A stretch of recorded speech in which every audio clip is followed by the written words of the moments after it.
სახელითა მამისათა და ძისათა და სულისაწმინდისათა. ადამიანი, რომელიც ქრისტეს ღმერთობას შეიცნობს და დაიწყებს სულილებით, მეტამორფოზით, ანუ სინანულით ცხოვრებას, ადამიანი აქედან ამ წერტილიდან ცხონებამდე, სასუფეველის კარამდე ძალიან დიდ გზას გადის.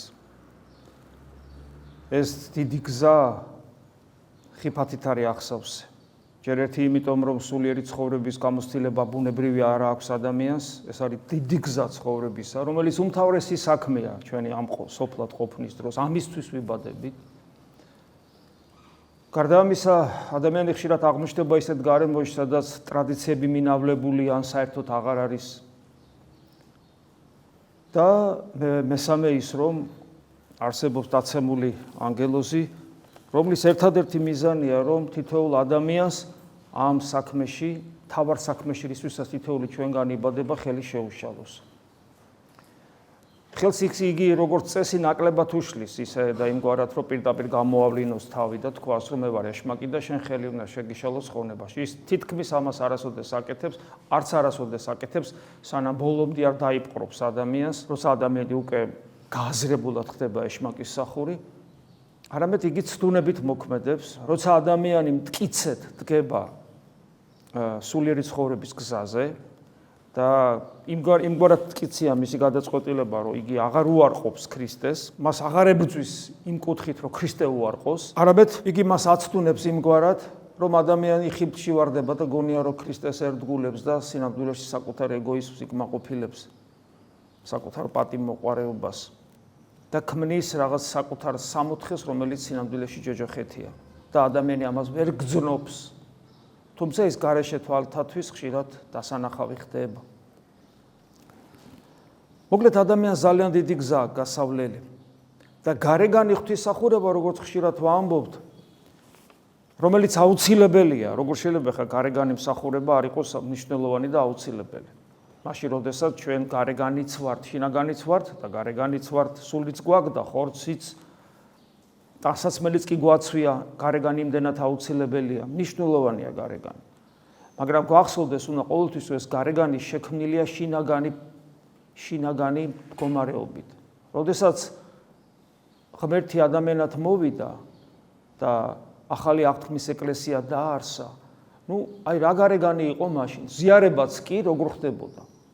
ხო, სუფრაზე იჯდნენ მოციქულები, ჩვეულებრივ სუფრაზე,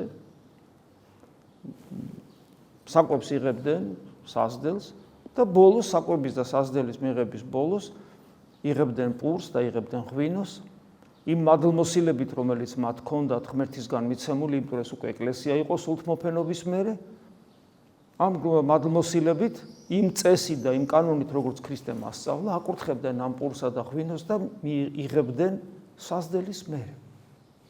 რა თქმა უნდა, ნელ-ნელა უფრო მეტად და მეტად იხვეწებოდა ეს მსახურება, მაგრამ იმდროინდელი მსახურება, მერე კატაკომბური მსახურება, როცა აკრძალული იყო ქრისტიანობა და დღევანდელი მსახურება, როგორ განსხვავდება, როგორ შეიცვალა ფორმები, ჩვენ ხედავთ, როგორ გაამდიდრდა ლოცვებით, საგალობლებით.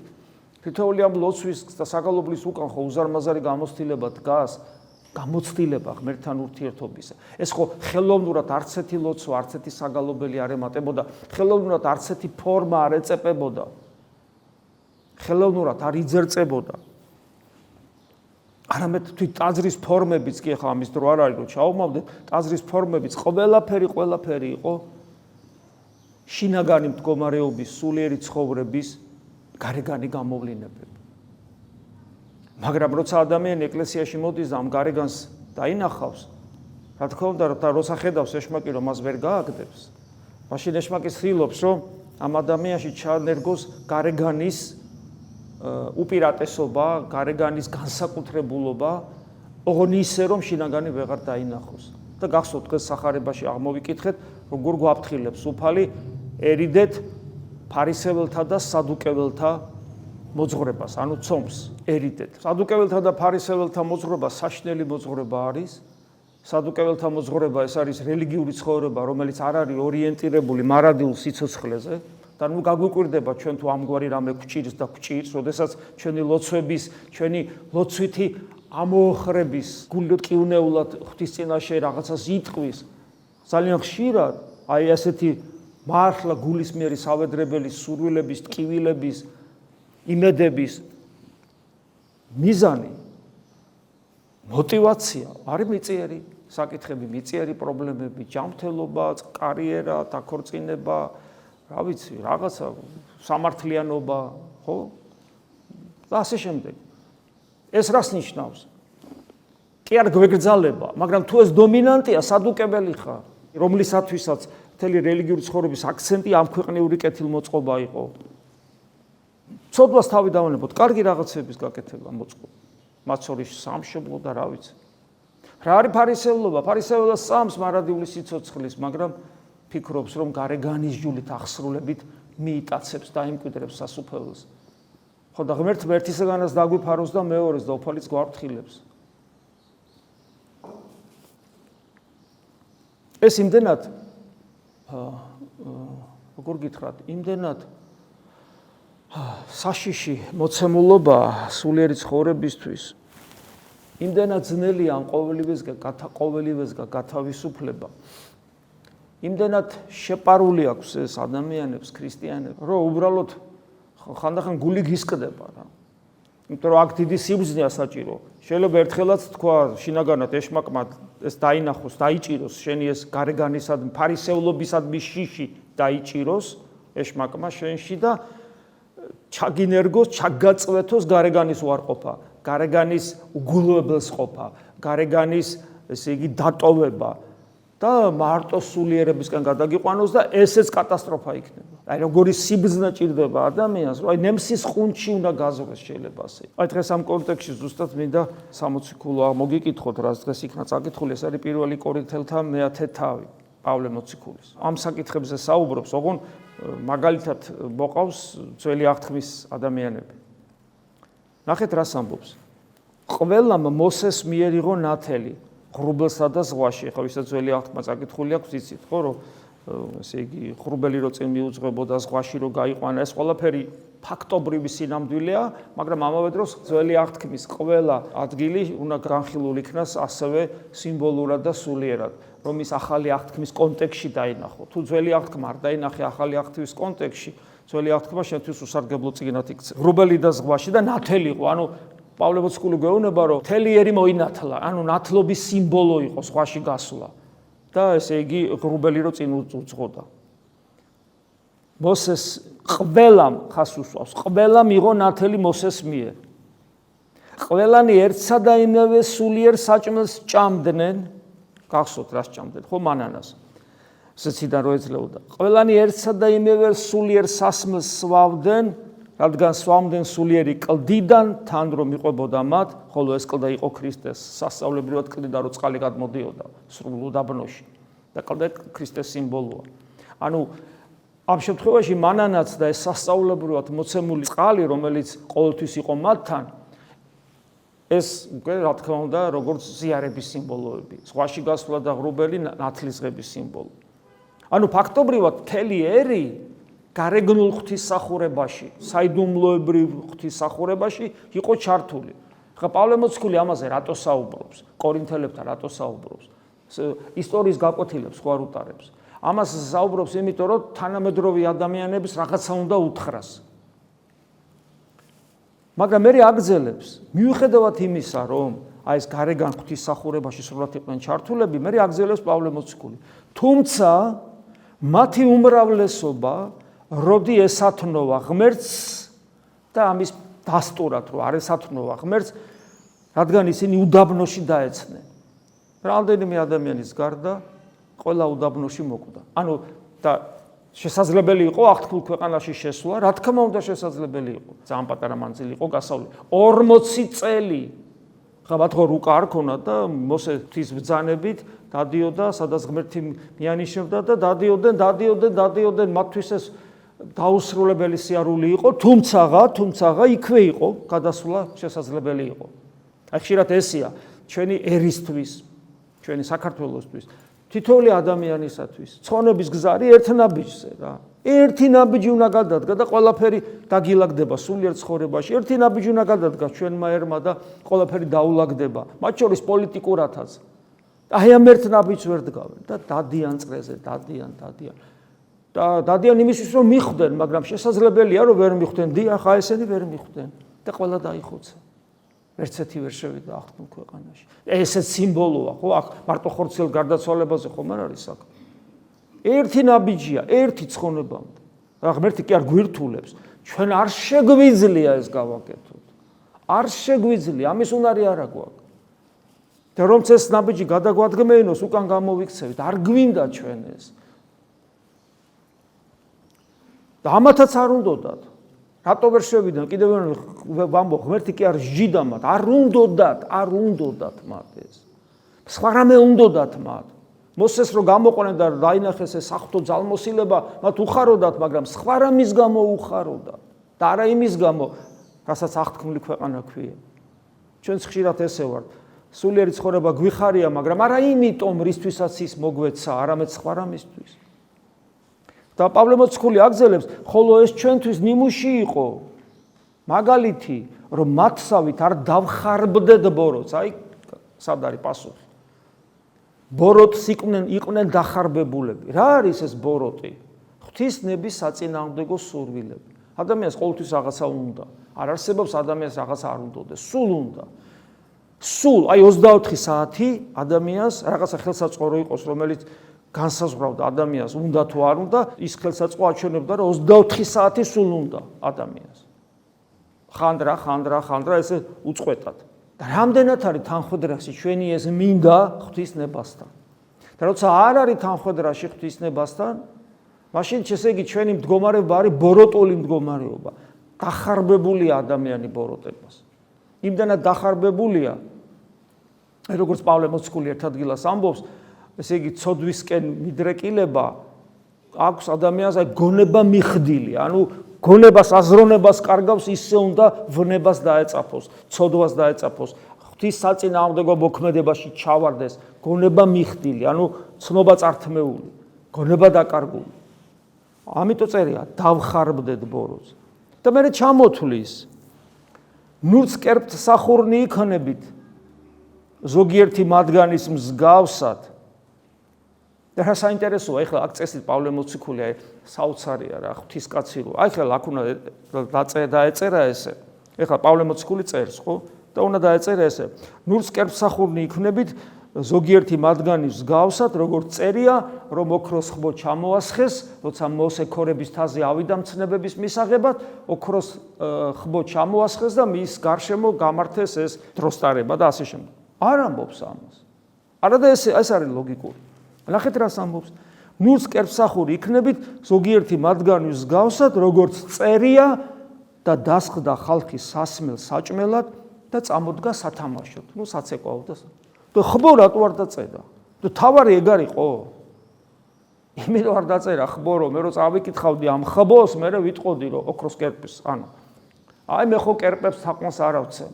და ამით პავლე მოციქული იმას უარწეს და ამას წერს, მეუბნება რომ ამ ქვეყნიური ტრაშფანდურა ცხოვრება არის კერპთაყვანისმცემლობა. აი ამაშია საქმე. დიახა, ჩვენ ხბოებს არ ვასხავ და რაღაც კერპების სახში არ გვიტყვას. მაგრამ როცა ადამიანი ამას სოფლის სულით გაჟღენთილია და მხოლოდ ამ ქვეყნიური სიამოვნება და დროსტარება ედარდება, ის არის კერპთაყვანისმცემელი, გეუბნება პავლე მოციქული. პავლე მოციქულს ხო ვერ შევეკამათები.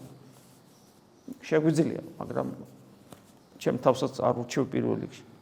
მე აგრძელებს, ანუ ერთ-ერთი მიზეზი, რატომ იყო, რაში მდგომარეობდა მათი სიბოროტე, რომ აღთქმულ ქვეყანაში ვერ შევიდნენ, ერთ-ერთი მიზეზი იყო სწორედ ეს, ამ ქვეყნიური სიამოვნებითი ცხოვრება, ჰედონისტური ცხოვრება. და სხვათა შორის ერთ-ერთი ეს პრობლემა, ეს ჩვენ ქართველებს ძალიან, ნუ ალბათ ყველას და ჩვენც ახლა ჩვენ კულტურა გგონია ეს ჩვენი. სუფრად და თრობა. ინდონეზე გონია კულტურა, რომ თვით ეკლესიაში, ეკლესიის წიაღში, ქრისტიანებში, ხშირად აი ჩვენში, სასულიერო პირებშიც ეს მანკიერება არსებობს, როდესაც ვჯდები და ვქეიფობთ. ძმური სუფრა კი არ არის, რასაც სიყვარული სუფრა ქვია. როცა ღვთის ღმერთს ვადიდებთ და თქვათ სულიერ თემებზე ვსაუბრობთ და ერთმანეთს გულს უხსნით და ერთ-ორ ჭიქაღვინოს დავლებთ, თქვა ჩვენი კულტურის შესაბამისად. რა არა, აქ საუბარია ღრეობაზე, თრობაზე, როცა მიზანი თრობა არის. და რა ეს არ არის ეს პრობლემა ჩვენი, რა თქმა უნდა ჩვენი პრობლემაა.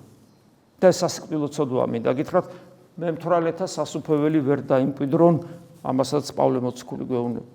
შემდეგ აგრძელებს, ნურცა ვიმრუშებთ, როგორც მრუშობდა ზოგი მათგანი და დაეცა ერთ დღეს 23,000 კაცი, როცა ეს რამდენიმე მაგალითია, ეს მრუშობის მაგალითი მოყავს, შემდეგ მოაქვს, ნუცა ქრისტეს გამოვცდით, როგორც გამოსცადა ზოგიერთმა მათგანმა და გველებისაგან დაიღუპნენ, ამიტომ ეს და მუდრ ტვინავთ, როგორც ტვინავდა ზოგიერთი მათგანი და შეიმუსრენ მუსროლის მიერ. ანუ სხვადასხვა შემთხვევები იყო, როდესაც ადამიანები ცდილდებოდნენ წარმართი მსუბუქი ყოფაქცევის ადამიანებით, მეორე შემთხვევა, როდესაც წუწუნებდნენ ქრისტეს წინაშე, რომ ესე იგი აქ დავიხოცებით ჩვენ და ესე იგი გვენატრება ხორცი და საჭმელი, რაც ეგვიპტეში ქონდა და მოგუბეზდა თქვა ეს მანანა ზეციდან მოცემული და როდემდე უნდა ვიაროთ ასე და ანუ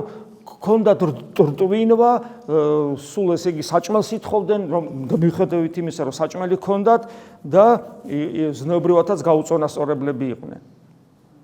და ფაქტობრივად ჩვენ თუ ამას შევხედავთ, ხო, დავინახავთ, რომ ყველა ეს თვისება ჩვენში არსებობს ეს სიბილწე ჩვენში, არსებობს დრტვინვა, სულ წუწუნებთ, პრეტენზიულები ვართ და არასდროს არ გვაკმაყოფილებს ის, რასაც ღმერთი გვაძლევს და უფრო მეტი გვინდა და თან ჩვენი რწმენის საზომი არის ხოლმე ის, აბა ღმერთი თუ შემისრულებს რაღაცას, რაც მინდა და თუ ღმერთი არ შემისრულებს, რაც მინდა, ესე იგი ჩემი რწმენა უკვე და ქრისტეს გამოცდა ქვია ამას, რომ აი მე ვითხოვ და უნდა აღსრულდეს. და ის რაც მე მიმაჩნია, რომ სწორია და ნამდვილია. ანუ ეს მდგომარეობა მე ვფიქრობ, რომ ჩვენ ხედავთ, რომ არ არის უცხო ჩვენთვის და ჩვენ ასეთები ვართ ზუსტად რაც ჩამოთვლილია. და მე პავლე მოციქული ამბობს, რომ და ეს ყველაფერი არის ბოროტება, ამბობს პავლე მოციქული. ეს არის ბოროტებაზე დახარბება. და ამიტომაც ესე იგი მათი ამიტომაც ვერ შევიდნენ აღთქმულ ქვეყანაში. და აღთქმული ქვეყანა ჩვენთვის არის სასუფეველი, უფალთან ყოფნა. და ყოველივე ეს ნიმუშად დაიდო მათთვის და დაიწერა ჩვენ შესაგონებლად მათთვის, რომელთაც მივახციეთ ჟამთა დასასრულს. ჟამთა დასასრული რას ნიშნავს? ჩვენ ვართ ის ადამიანები, რომლებიც აი ამ გზას საკუთარ ჟამთა დასასრული, ანუ ქრისტეს მოვლენების მერე, როცა ჩვენ გადავიქეცით ღვთის ტაძრად და როცა ჩვენთვის ეს გასავლელი გზა, დიდი გზა, უდაბნო თითოეულ ადამიანს თავის გულში აქვს. ჩვენ გულში გვაქვს ეს გასავლელი გზა და გონებით გულში უნდა დავბრუნდეთ და იქ აღთქმულ ქვეყანაში შევიდეთ, ანუ ქრისტესთან შევიდეთ აღთქმულ ქვეყანაში. ეს გზა თითოეულ ჩვენგანს გასავლელი აქვს და იმისათვის რომ ეს მოხდეს, არ უნდა დავხარბდეთ ბოროტს და არ უნდა დაგვემართოს ის, რაც წეღან ჩამოვთვალეთ.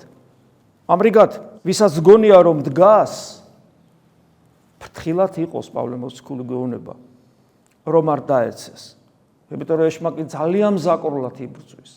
ძალიან და წეღანას თქვი, აი გარედან ადამიანს შიგნით შეიძლება ადამიანი ვერ მიხვდეს. აი ადამიანი თქვა, ესეთი ხურვალებუნების არის და ის ცდილობს რომ იკითხოს ბევრი, ის ცდილობს რომ ხშირად ეზიაროს და ის ცდილობს რომ ლოცვა ისწავლოს. ეს ყველაფერი ძალიან კარგია. და რაც უფრო ადამიანი ამას ცდილობს, ეშმაკიც უფრო ძლიერად ებრძვის და უფრო ფაქიზად. თუ ახალ მოსულს, მაგალითად, ახალ მოსული ადამიანი აქედან იმარხულებს და გავა და მე მეგობრები დაუძახებენ და ესე იგი ღვინის დალევის მეგობრებთან ღვინის დალევის და გახსნილების სურვილი გაუჩნდება და ჩათვრება სუფრაზე, ეს უხეში გამოვლინება დემონური ბრძოლისა, რომელსაც ის ვერ ხვდება და ვერ იგებს და მარცხდება, იმიტომ რომ ნუ არ აქვს ეს გამოცდილება. ადამიანი, რომელიც გულმხურვალედ ცხოვრობს და ლოცვას სწავლობს და კითხულობს წმინდა მამებს და ხშირად ეზიარება, ეშმაკის ამგვარი მოქმედებით არ ცდუმდება. მაგრამ ის გაცილებით უფრო საშიშ მდგომარეობაში შეიძლება აღმოჩნდეს. მაგალითად ისე, რომ მას ეშმაკი ჩააგონებს, რომ ის განსაკუთრებულია, აბსოლუტურად სწორია. მასავით სწორი არავინ არ არის, მასავით მართალი არავინ არ არის. და ამის დეკლარირებას კი არ მოახდეს. შიგნით ექნება ეს მდგომარეობა მას, შიგნით. ესმით და ასეთი მდგომარეობა გაცილებით უფრო საშიშია. და ის ნელ-ნელა ცილდება ჭეშმარიტებას. და ბოლოს ძალიან ცუდად ამთავრება ხოლმე ასეთი ადამიანები. ამიტომ გვეუბნება პავლე მოციქული, რომ ვისაც გონია რომ დგას, ფრთხილად იყოს, არ დაეცეს, იმიტომ რომ ეს ყველაფერი რაც ჩამოვთვალე, მათ შორის ლოცვის სწავლა, ხშირი ზიარება, განათლების მიღება, თეოლოგიური, ეს ყველაფერი გარეგანია, ყველაფერი გარეგანია. აუცილებელი გარეგანია, მაგრამ მხოლოდ გარეგანია. და ფრთხილად იყოს პავლე მოციქული იმიტომ გვაფრთხილებს, რომ არ დაეცეს. სხვა განსასწრელი არ შეგვედრიათ ადამიანური განსასწრელისგან და აქ ადამიანურ განსასწრელს ფიქრობს, რომ ამ შემთხვევაში ადამიანურ განსასწრელში უნდა ვიგულისხმოთ ის განსასწრელი, რომელიც ყოველთვის აუცილებლად იქნება. ხან გაცივდები, ხან ფეხს ამოკრავ, ხან ვიღაცა რაღაცას სულად გეტყვის. აი სული შეგეშლება შენი უძლურების გამო, იქ იტყვის, სადაც არ უნდა გეთქვა და იქ იმას გააკეთებ, რაც არ უნდა გექნა და ასე შემდეგ. ეს არის მუდმივად, მაგრამ ეს დაძლევადია, იმიტომ რომ ეს ადამიანური უძლურება არის ასეთი განსასწრელების ძირითადი წყარო. და ღმერთიც უშვებს ამას, რომ მუდამ გამდაბლებდეს, რომ თავი ძალიან არ აწიოს ზემოთ. განსასწრელი საშიშია, როცა ეს პირდაპირ ეშმაკისგან მოდის, როგორც საცდური, რომ გზიდან გადაგახვეინოს.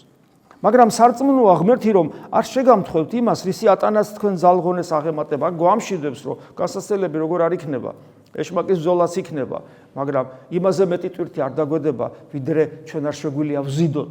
თან მით უმეტეს ვევედრებით, რომ გულში ემიყვანებ ჩვენ განსასწრელს, არამედ მიხსენ ჩვენ ბოროტისაგან, იმიტომ რომ ესეც ვედრებაა, გვეუბნება, რომ ჩვენ აი ამ ბრძოლაში, როცა ღმერთის შვილნი უნდა გავხდეთ ნაყოფად, თავი ძალიან არ გვეგონოს, ძალიან მაგრები.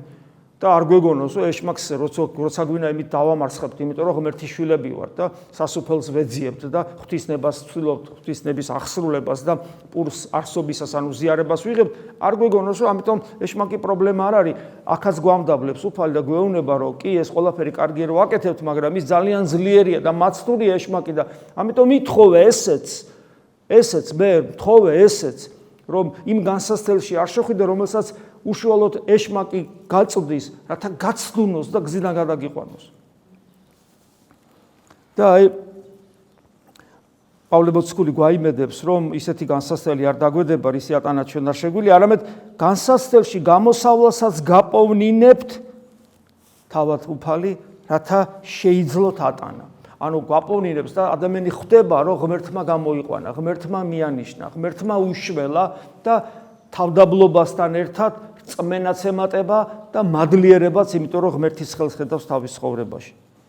ასე რომ, ჩემო საყვარელნო, ეგრძალეთ კერპთ სახურებას, ხბო არ არის აქ არაფრის შუაში, ყველაფერია კერპთ სახურება, მოგმართავთ როგორც გონიერთ, ანუ პავლე მოციქულს იმედი აქვს, რომ ჩვენ რასაც გვეუბნება, ამას ჩვენ გავიგებთ.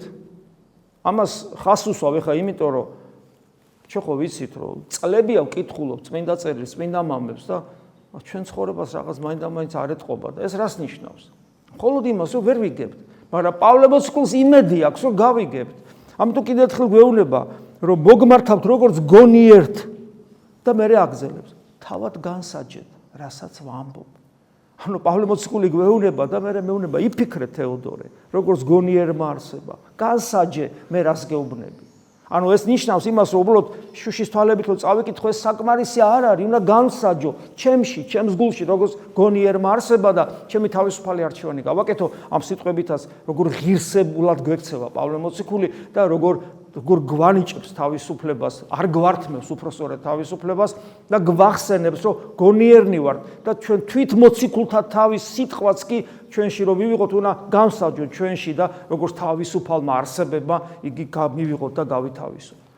აი ესეთები უნდა ვიყოთ ქრისტიანები და ვეცადოთ, რომ ასეთები ვიყოთ და ამით დავამოწმებთ, რომ ქრისტესნი ვართ და დავამოწმებთ, რომ ქრისტე ღმერთია და დავამოწმებთ, რომ ის გოლიზე ქრისტეს გულისათვის ცხოვრება ზღირს ნებისმიერი უსამართლობის და ტკივილის ატანაც და სიკვდილიც ყველაფერი ღირს მისთვის შეგვეწიოს უფალი. ამინ. მადლი უფლისა ჩვენისა იესო ქრისტესი და სიყვარული ღვთისა და მამისა და ზიარება სული საწმინდისა იყოს თქვენ ყოველთა თანა. ამინ.